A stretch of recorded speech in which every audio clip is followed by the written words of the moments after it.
Hey, you see that chair there?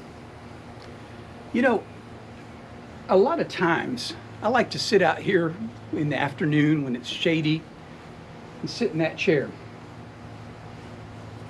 I put this swarm trap here on this little plastic table.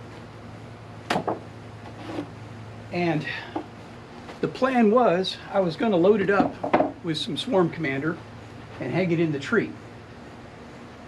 Look at these bees.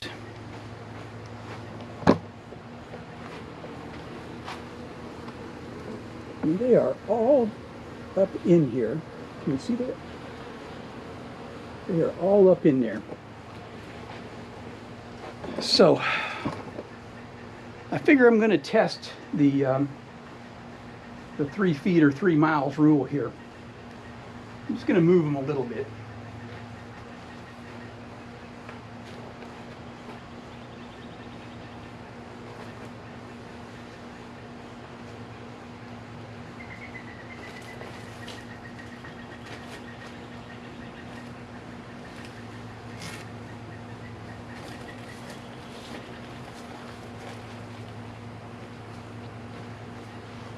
So I figure I'll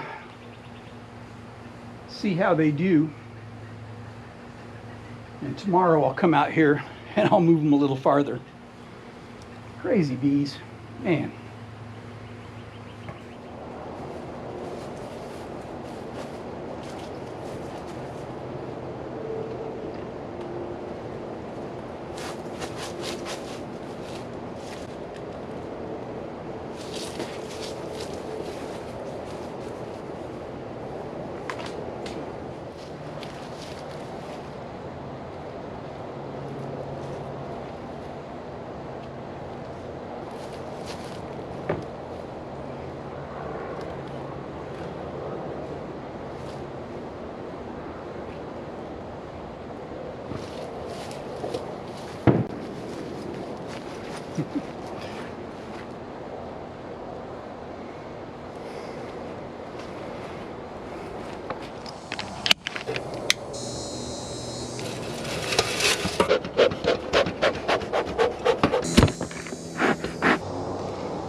Hi there.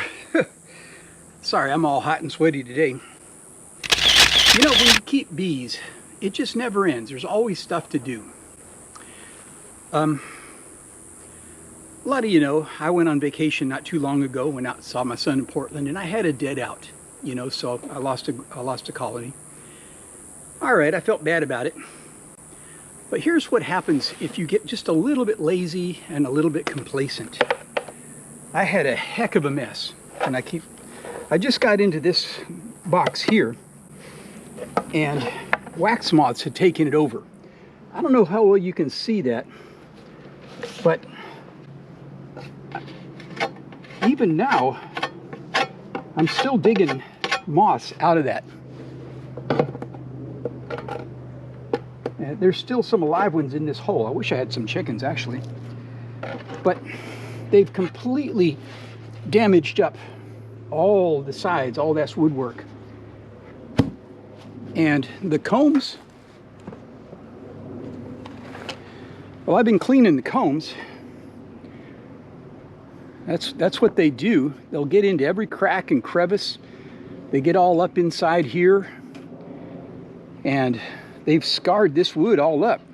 It's like their little bodies have got some kind of acid in them or something. These things are a nightmare.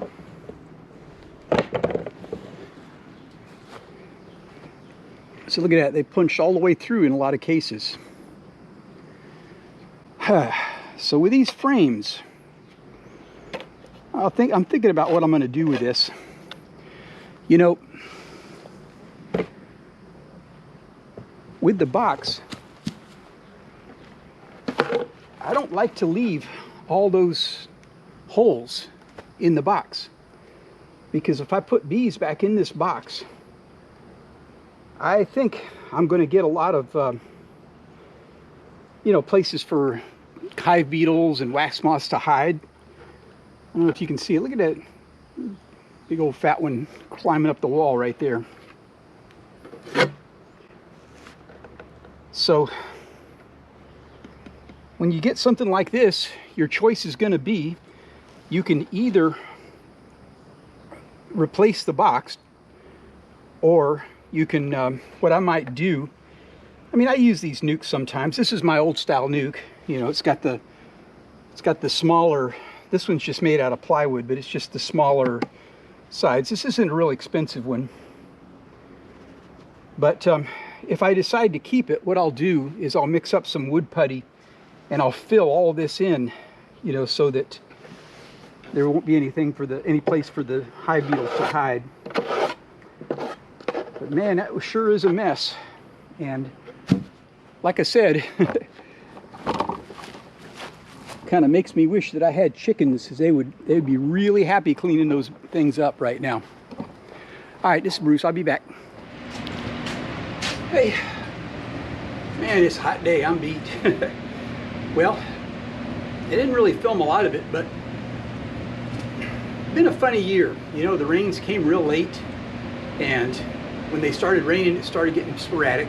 So flowers didn't pop like they normally do. So I just took a few frames just to, you know, just to have a little bit of honey. A lot of people keep asking me for honey, so I wanted to get some for people. So anyway, I'll show you how I do just a real small bunch, small batch, I should say.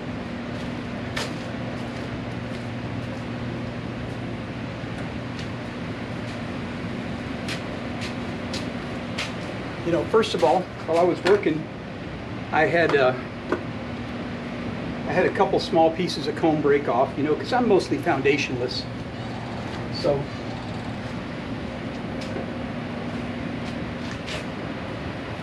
show you how I do that.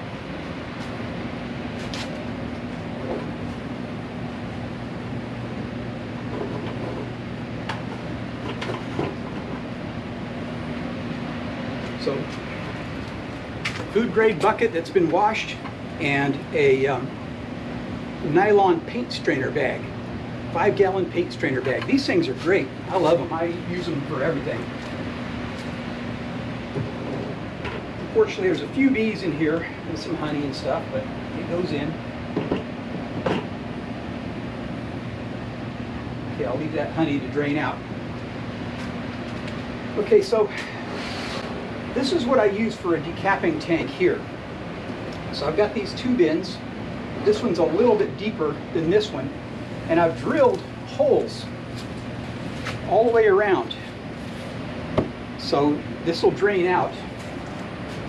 And so when I'm doing a full-on harvest, you know, I'll put a board across here with the nail sticking up, and then I'll put my combs on there and decap. But this time I'm going to do it just a little bit different. Well, we'll see how it goes. All right, hold on for a second.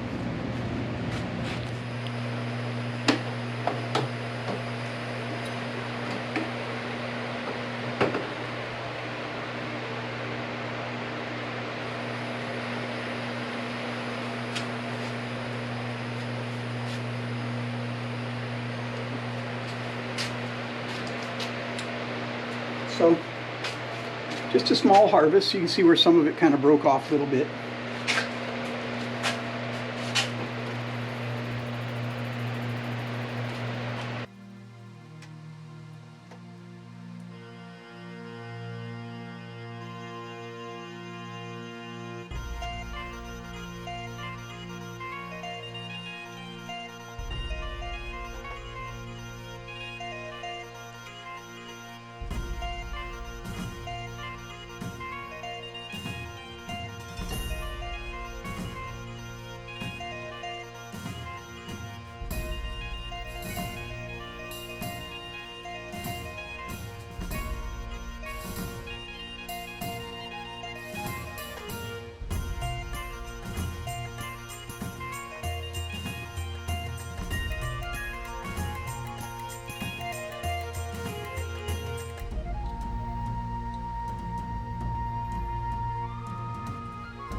this is what honey ought to look like. Golly, that's nice. That one's not fully capped there, but man, that's nice.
So this one was a double-decker, but it doesn't hurt anything.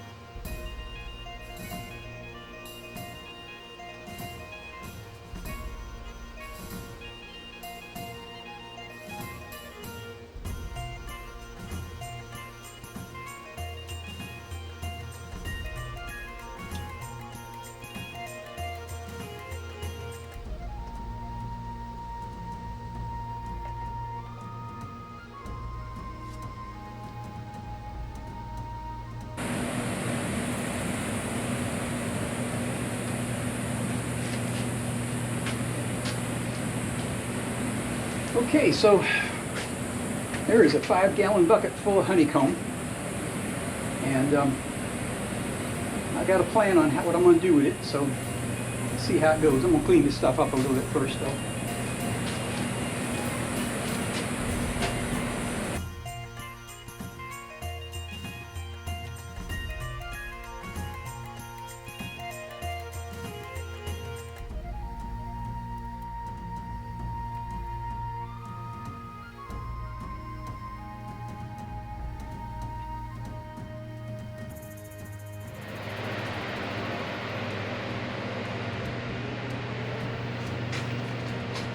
I have this little rack here, and I've washed it real good. Just drying it all off now. And what I'm going to do, I've tied a knot in the top of that bag.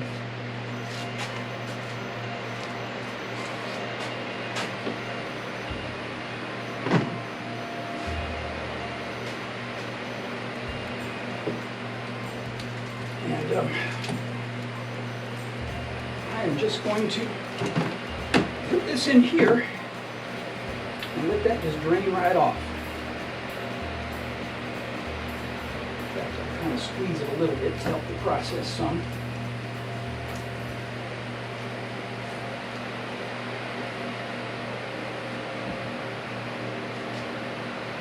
I think I've got this hand sticky yet.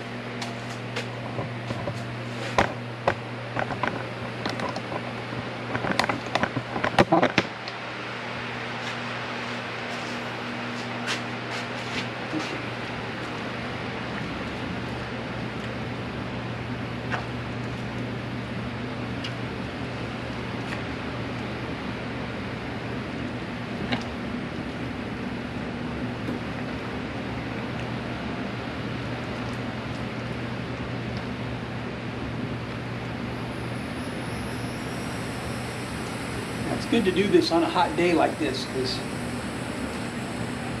it'll drain a lot quicker than it would if it was chilly out.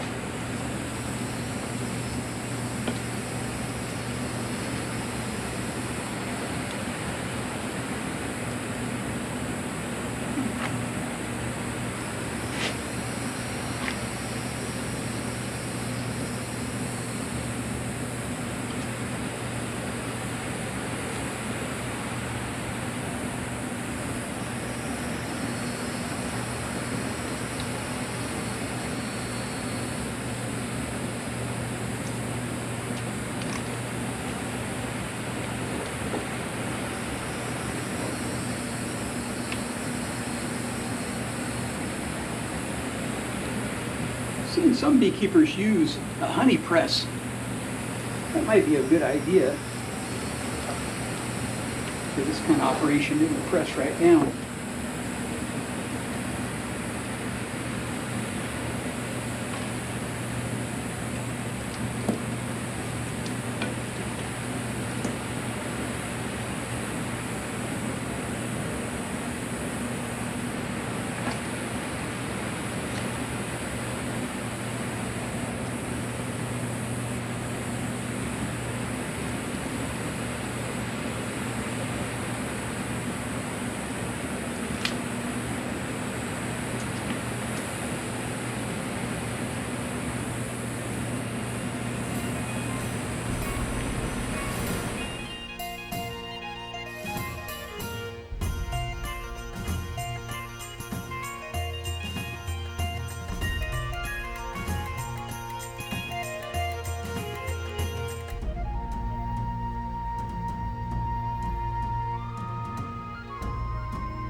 Okay, well,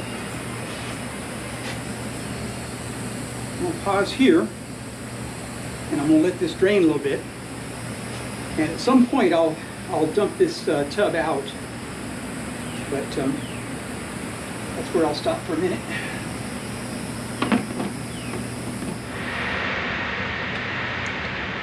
Okay, so here's where we are right now. It's been draining there. So that's maybe, I don't know, 15, 16 pounds. And there'll be some more when I drained it out of there.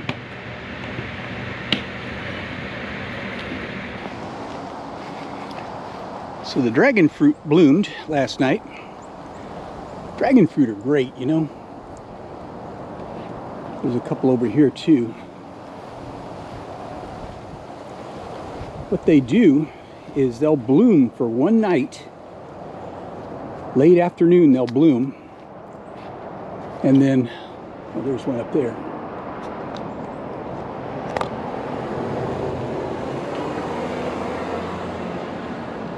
You see, here's Here's a couple more starting up. So they'll bloom for just one night, and then the next day, which is today, they're going to drop off here pretty soon. And I've never seen the bees going into them in the late afternoon, evening when they bloom, but they depend on getting pollinated just that one night.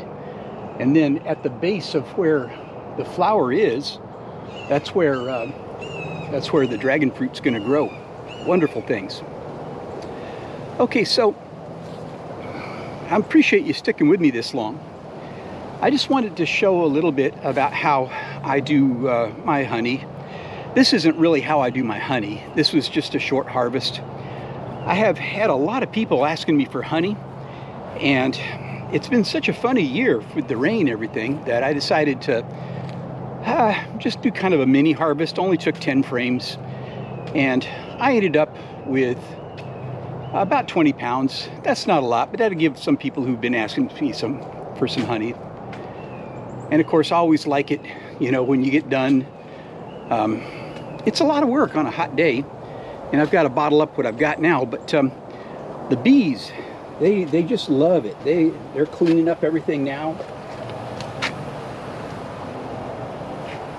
So everything I use is going to get cleaned up nice.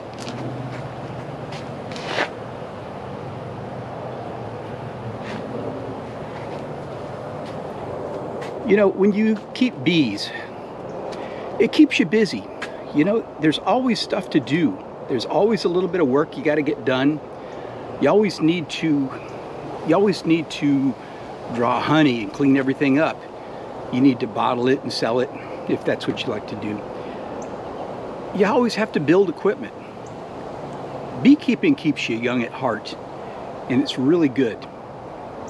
All right, this is Bruce, and I'll be talking to you pretty soon. All right. Okay, so there's 25 1-pound bottles, and so that's what 25 pounds of honey looks like. Good stuff, huh?